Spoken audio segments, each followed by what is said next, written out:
बिस्मिल्लाहिर्रहमानिर्रहीम। अस्सलाम वालेकुम नाज़रीन, आप देख रहे हैं हमारा चैनल वतन इन्फो और मैं हूं अब्दुल रहमान।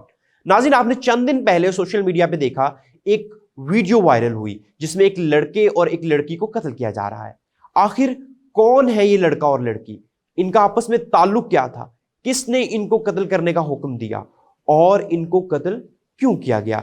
कौन सी ऐसी वजूहात थी? आपके सामने तमाम तफसीलात रखेंगे, पसे पर्दा हकायक आपके सामने लेके आएंगे और आपको बताएंगे कि आखिर ये वाकया चंद दिन पुराना है या इसे एक माह से ज्यादा गुजर चुका है। यूट्यूब पर हमारे चैनल को सब्सक्राइब कर लीजिए, सोशल मीडिया पर हमारे प्लेटफॉर्म्स को फॉलो कीजिए ताकि आपको इंफॉर्मेटिव लेकिन हकायक पर मबनी तफसीलात मिलते रहे। हम आपके सामने पाकिस्तान के एक दिल दहला देने वाले वाकये की तफसीलात पेश करते हैं जो ना सिर्फ एक अलमिया है बल्कि हमारे माशरती निजाम और अदालती अमल पर एक सवालिया निशान भी है। नाजरीन, ये वाकया पाकिस्तान के सूबा बलूचिस्तान में पेश आया। चंद दिन कबल सोशल मीडिया पर एक वीडियो वायरल हुई जिसने देखने वालों के दिल दहला दिए। वीडियो में एक नौजवान लड़की सुर्ख लिबास और खाकी चादर में पहाड़ी इलाके में खड़ी दिखाई गई। इसे और एक नौजवान लड़के को मुसल्लह अफराद ने बेदर्दी से गोलियों से छलनी कर दिया।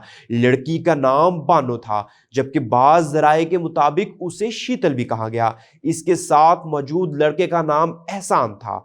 लड़की का ताल्लुक बलूचिस्तान के कबायली इलाके सातकजई जबकि एहसान नामी लड़के का ताल्लुक समालानी कबीले से था। जराए का कहना है कि बानो और एहसान अपनी मर्जी से एक दूसरे के साथ जिंदगी गुजारने का फैसला कर चुके थे और 2024 में बानो अपने शौहर और 4 बच्चों को छोड़कर एहसान के साथ फरार हो गई। लेकिन वक्त गुजरने के साथ इनके दरमियान इख्तिलाफात पैदा हुए और एहसान की बदसलूकी के बायस बानो ने उसे छोड़कर वापस अपने शौहर के पास लौटने का फैसला किया।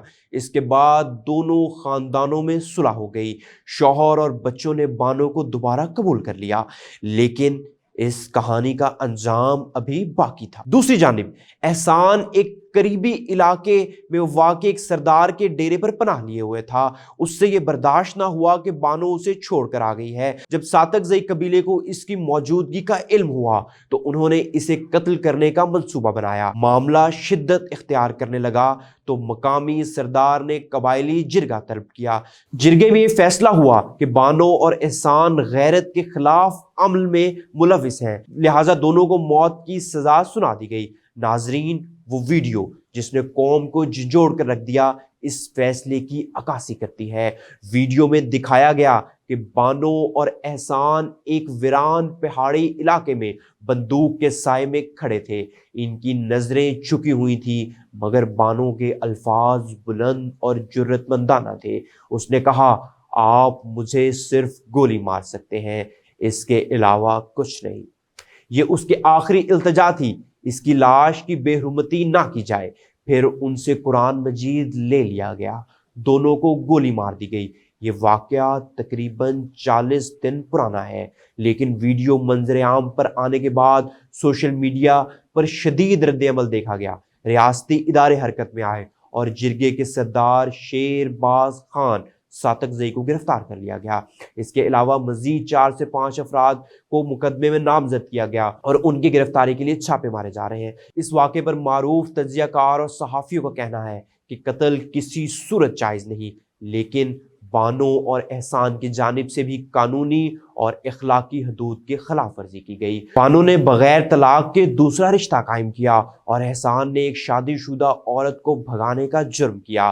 नाज़रीन, ये वाक़या हमारे माशरे के लिए एक बहुत बड़ा सबक है।